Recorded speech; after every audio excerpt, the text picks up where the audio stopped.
رات کے سناٹے میں تہجد کی صدا، قربت الہی کا ایک حسین واسطہ، سجدے میں گر کر دل مانگے فقط خدا، بسم اللہ یہی تو الرحمن ہے الرحیم۔ زندگی کا السلام سب سے علیکم بڑا فیصلہ۔ رحمۃ اللہ بسم اللہ الرحمن وبرکاتہ۔ الرحیم۔ ویلکم ٹو مائی السلام علیکم چینل۔ رحمۃ اللہ امید کرتی ہوں وبرکاتہ۔ آپ سب ویلکم ٹو مائی چینل۔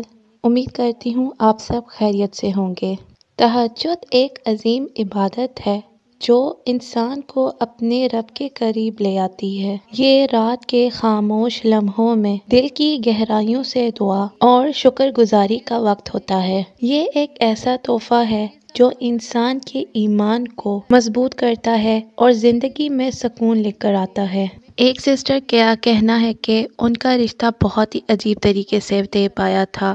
ان کے گھر والوں کو یہ رشتہ بہت پسند آیا تھا۔ لڑکا اچھا تھا، اپنی زندگی میں کامیاب تھا، لیکن پتہ نہیں کیوں ان کو اس رشتے کے بارے میں کچھ اچھا محسوس نہیں ہو رہا تھا۔ ہر کوئی کہہ رہا تھا کہ یہ اچھا ہے، لیکن میرا دل مطمئن نہیں ہو رہا تھا۔ رشتہ طے ہو گیا تھا، نکاح ہونے والا تھا۔ میں نے اپنی بیسٹ فرینڈ سے مشورہ کیا۔ میری دوست نے مشورہ دیا کہ تم نماز پڑھو، اللہ سے دعا مانگو، تہجد پڑھنے لگ جاؤ، یقین اور توکل کے ساتھ اللہ سے دعائیں کرو، اپنی ہر پریشانی بیان کرو۔ تو پھر یہ بہن تہجد پڑھنے لگ گئی اور دعا کرنے لگ گئی کہ یا اللہ، اگر یہ لڑکا میرے لیے بہتر ہے تو میرے دل سے یہ وسوسے نکال دے، اور نہیں تو مجھے راستہ دکھا، میں کیا کروں۔ کچھ عرصہ گزر جانے کے بعد میرے نمبر پر ایک ان نون میسج آیا جس کے اندر لکھا ہوا تھا کہ تم، اس لڑکی کا نام مینشن تھا اور ساتھ لکھا تھا تم اس کو نہیں جانتی، وہ آپ کے لائق نہیں ہے۔ میں بہت پریشان ہو گئی۔ اور پھر دوسرا میسج آیا جس میں لکھا تھا کچھ پرسنل باتیں تھیں۔ پھر انہوں نے اپنی امی کو بتایا اور ان کی امی نے ان کے ابو سے کہا کہ اس لڑکی کے بارے میں مزید معلومات کروائیں۔ تو مزید انویسٹیگیشن سے معلوم ہوا کہ وہ لڑکا جس طرح سب کے سامنے خود کو اچھا شو کر رہا تھا، اصل میں وہ ایسا نہیں تھا۔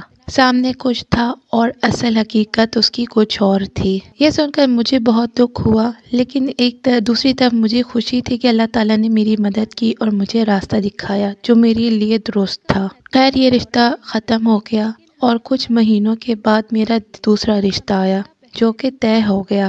میرا دل مطمئن تھا اور لڑکا پہلے لڑکے سے زیادہ اچھا انسان نکلا اور میرے دل میں کوئی شک بھی نہیں تھا۔ اللہ تعالیٰ نے میرے لیے بہترین فیصلہ کیا جو میں نے کبھی نہیں سوچا تھا۔ میں نے تہجد میں اللہ سے راستہ مانگا تھا، اللہ تعالیٰ نے میری پوری زندگی سنوار دی۔ اللہ تعالیٰ ہمیں ہمیشہ بہترین راستہ دکھاتا ہے۔ ہمیں اللہ پر توکل رکھنا چاہیے اور اللہ سے مدد مانگنی چاہیے۔ رات کے سناٹے میں اٹھ کر اللہ تعالیٰ کے حضور گڑ گڑانا اور اپنے دل کی بات کرنا وہ طاقت ہے جو ایمان کو مضبوط کرتا ہے۔ اپنے معاملات کو اللہ کے سپرد کریں اور صبر و شکر کے ساتھ اللہ پر توکل کریں، اور یاد رکھیں وہ ہمارے لیے وہی کرتا ہے جو ہمارے حق میں بہتر ہوتا ہے۔ اللہ ہمارا حامی و ناصر ہو۔